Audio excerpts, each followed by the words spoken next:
Kompetisi e-sport Kapolri Cup 2026 ditutup secara resmi di Indonesia Arena Gelora Bung Karno.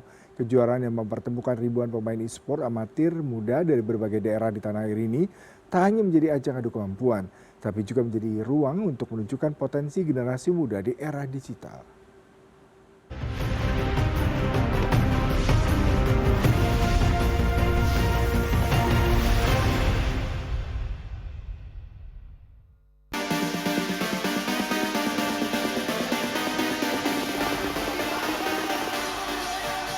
Digelar selama 8 hingga 9 Agustus, kejuaraan ini mempertemukan 35.000 lebih peserta dari perwakilan 34 Polda dan 403 Polres se-Indonesia.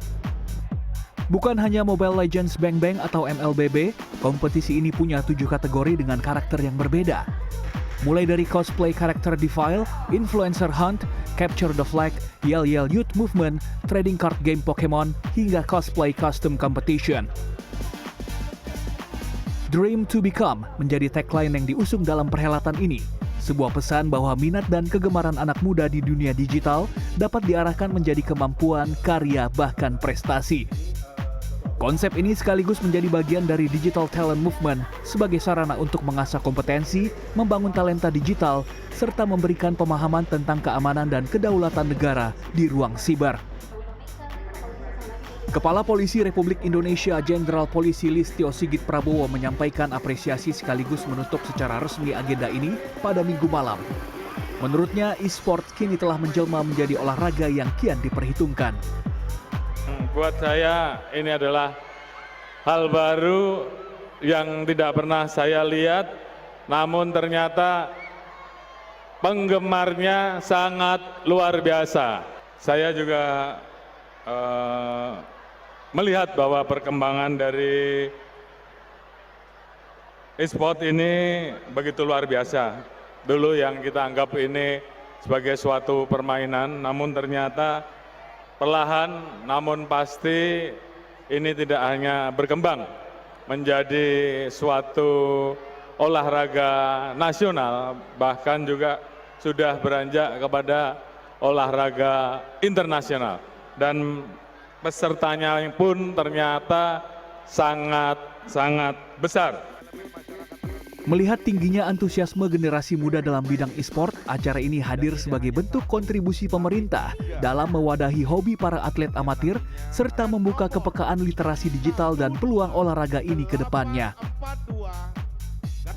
Dulu game itu dianggap negatif, tapi sekarang itu sudah menjadi bagian dari olahraga dan dia itu disebut e-sport.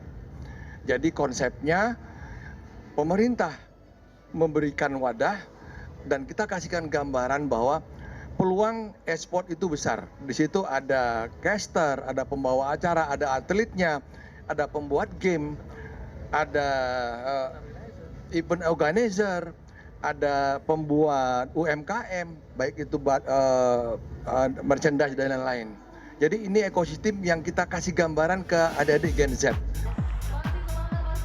Keterlibatan lembaga lain seperti Kementerian Komunikasi dan Digital, Indonesia Esport Association, serta penggiat media sosial turut menjadi kunci suksesnya acara ini. Semua saling bahu-membahu untuk merealisasikan target acara yang hendak dicapai. Dulu kalau zaman saya ada acara seperti ini mungkin saya akan sangat-sangat menanti-nanti ya. Karena kapan lagi sebagai anak yang bersekolah bisa membuktikan prestasi kita dalam bermain game dan disupport langsung dengan pemerintah gitu. Jadi saya sangat berterima kasih kepada Pak Presiden, Pak Kapolri dan seluruh jenjangnya. Terima kasih, Hadir. Tak hanya menghadirkan kompetisi, kejuaraan ini juga mencatatkan 3 rekor muri, yaitu di file cosplay peserta generasi Z terbanyak dengan total 117 peserta. Kompetisi keamanan siber dengan peserta generasi Z terbanyak mencapai 734 peserta. Serta pengukuhan Duta Kamtipmas Siber kepada peserta generasi Z terbanyak dengan jumlah 27.686 peserta.